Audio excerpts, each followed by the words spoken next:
Résumé complet du livre. Les mots pour les mots. Bonjour et bienvenue dans notre vidéo. Abonnez-vous à notre chaîne. Laissez-moi un pouce bleu et activez la cloche de notification pour être informé à chaque nouvelle publication de contenu.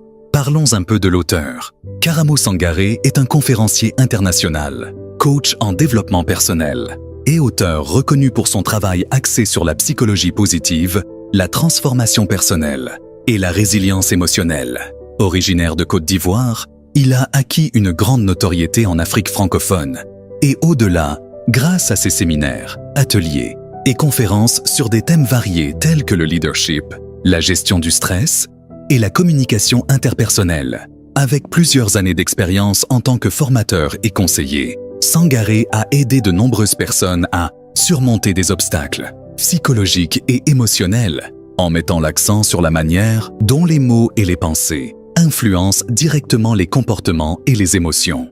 Il est également un auteur prolifique et son ouvrage le plus connu, Les mots pour les mots, traite de la relation entre les mots que nous utilisons et la guérison émotionnelle. Résumé du livre Les mots pour les mots. Dans Les mots pour les mots, Karamo Sangaré explore en profondeur la puissance des mots et leur impact sur la santé émotionnelle, mentale et physique des individus.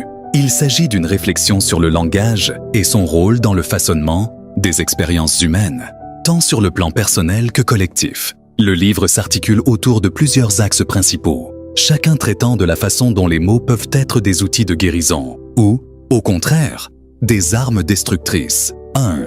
Le pouvoir des mots dans les relations humaines. Le livre commence par une exploration du rôle que jouent les mots dans les interactions sociales. Selon Sangaré, les relations humaines sont principalement façonnées par le langage. Il met en lumière que des mots mal employés, qu'il s'agisse de critiques acerbes, d'insultes ou de propos dévalorisants, peuvent causer des blessures profondes. Ces blessures verbales, souvent sous-estimées, peuvent conduire à des conflits, à une perte de confiance en soi et à un isolement social. Sangaré insiste sur la nécessité d'apprendre à parler avec bienveillance, en utilisant des mots d'encouragement, de compréhension et de soutien.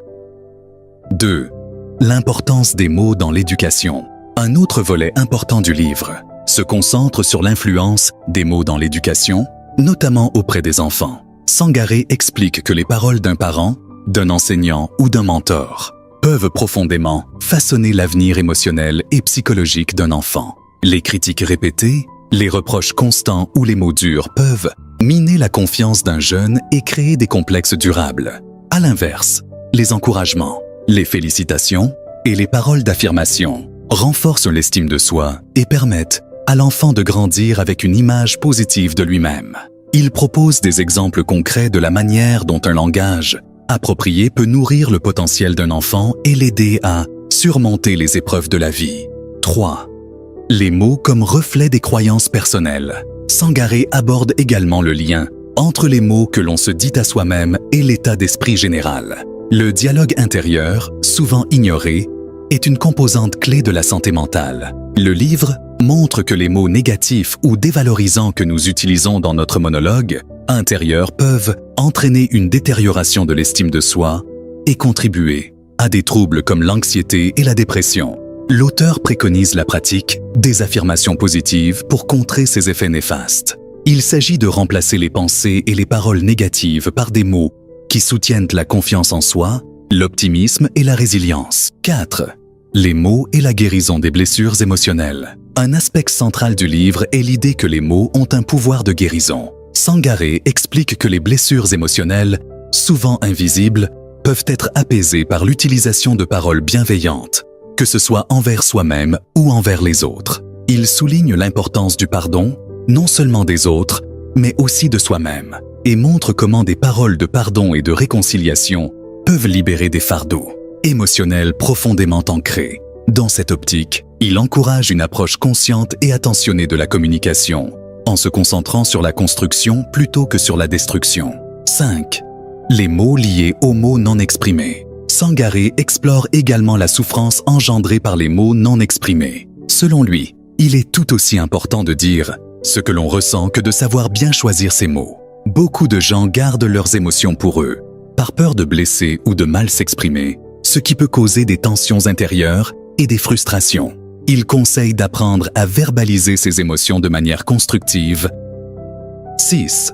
Le langage et la dynamique collective. Le livre ne se limite pas à la sphère individuelle et explore également comment les mots influencent les dynamiques sociales et collectives. Sangaré analyse le pouvoir des discours publics, des messages médiatiques et des conversations au sein des communautés. Il montre que les paroles d'un leader, qu'il s'agisse d'un chef de famille, d'un dirigeant politique ou d'un influenceur médiatique, peuvent avoir un impact immense sur la société. Des discours de haine ou de division peuvent exacerber les tensions sociales, tandis que des paroles de paix et d'unité peuvent renforcer la cohésion et la solidarité. 7.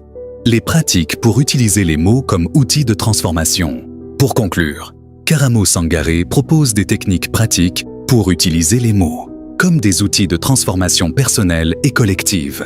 Il recommande des exercices de communication consciente, la pratique de la pleine conscience pour mieux contrôler les paroles avant de les prononcer, et des méthodes pour encourager des dialogues constructifs dans des situations conflictuelles. Il met l'accent sur la nécessité de développer une écoute active et une intentionnalité dans les mots que nous choisissons d'employer. Conclusion. Les mots pour les mots est un ouvrage puissant qui invite les lecteurs à réfléchir sur l'influence des mots dans tous les aspects de leur vie. À travers ses écrits, Karamo Sangaré démontre que les mots ont un rôle central dans la formation des émotions et des relations humaines. En comprenant le pouvoir du langage, chacun peut devenir plus conscient de son discours, améliorer ses relations et utiliser les mots pour guérir les blessures émotionnelles, tant chez soi que chez les autres.